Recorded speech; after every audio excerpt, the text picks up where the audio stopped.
Hi everyone, welcome back to Cheddar. Joining us now is Joel Spolsky, co-founder and CEO of Stack Overflow, kind of a legend here in the tech world. But Stack Overflow, the world's largest online community for developers. This week, just came out with a new study, your annual survey of developers. Yep. Tell us about the most interesting findings that you found. I was kind of interested by the languages that developers like to use and the languages that are really popular. Some of the sort of fastest growing languages in popularity. Do they speak in code? Yep, in code are things like languages like Rust that a lot of people haven't even heard of before are the languages that everybody wants to learn. And the language that I started learning, Visual Basic, is now the most unpopular language, I guess, because it's so old. I know. My mother actually learned Visual Basic when she first started. So where is Rust used? Like, what are some applications that actually use Rust? Rust is actually intended to be a relatively high-performance language that's safe. So it's for things that have to be kind of fast, but unlike the older programming languages like C, it can't be hacked, really. Right. So were there any surprising results this year? There's a lot of stuff that I think everybody's kind of known, but we kind of now have evidence for it from having done a survey of 60,000 developers around the world.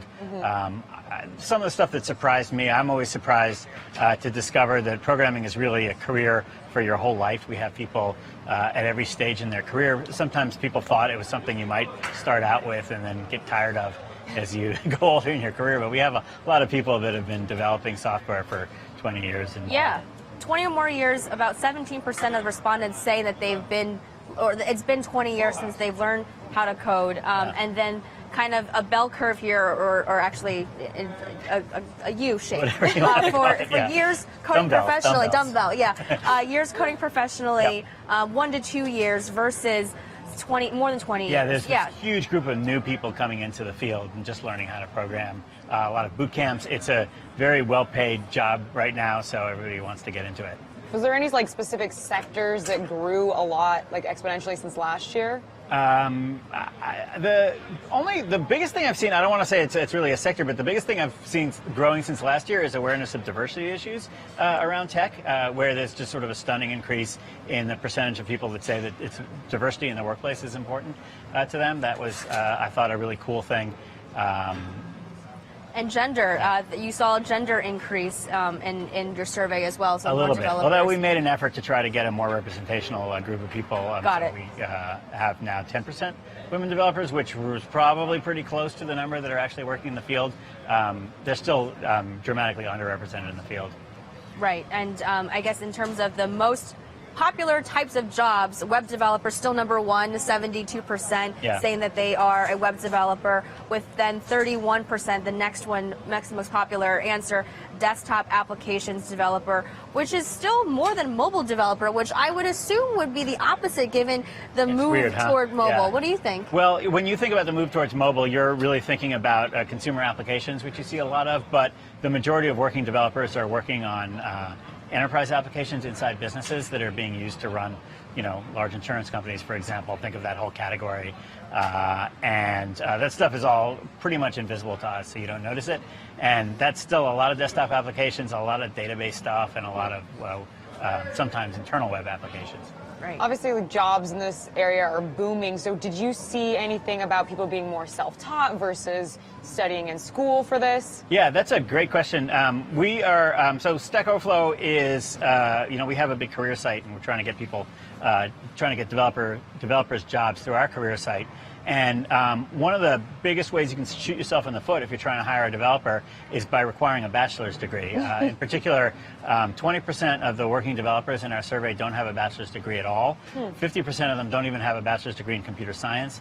So it's really not a prerequisite. A lot of the people that do have degrees have them in other fields, from art history to engineering.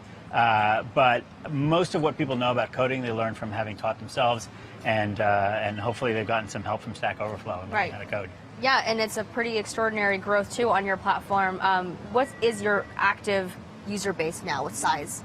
We think of it as being something like 40 million people a month that are developers that visit Stack Overflow from around the world. We have a whole series of sites called Stack Exchange on all kinds of different topics, bicycling, cooking, etc., and that brings in something like 100 million people per month.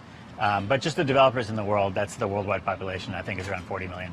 That's right. And then I think the other interesting response here from the survey is where people are based. A lot of them actually based in Russia, some developers in Eastern Europe as well. Sure. And just given kind of the political landscape these days, you know, we hear a lot about how Russia is the bad guy in the media. Does that impact the way that companies hire at all if they're looking at a candidate from one part of the world versus another? I don't think it really has. I mean, some of the best developers in the world come from countries that have great educational systems but don't necessarily have the same economic opportunity. And so they have trouble sort of employing their programmers, which possibly leads some of them to mischief, but I won't speculate on that. But they're definitely great developers in all over Eastern Europe, Russia, Brazil, India, and there is a real shortage of developer talent in places like Silicon Valley and New York. And how are developers choosing the types of jobs they want to work for? Do they look at a company's reputation and say, I don't want to work for a company that perhaps like Uber might have bad reputation, and I would rather choose to work with a company who's, the good news is if you're a developer is that you have an opportunity to be really, really choosy because there's such incredible demand for developers. I heard today it takes more than 100 days to hire a developer on average. Wow. So that's a short amount of time, or a long amount of time. That's a long amount of time. Like if you want to hire a developer, that's how long it takes you to find one and get them employed. Yeah. And company culture is really important to a lot of these developers. Yeah, and they have an opportunity really to kind of turn down the companies that don't have the company culture that match what they're interested in. And that's one of the things that we try to do at Stack Overflow when we get people jobs is we try to be the developer's advocate and have the developers' backs.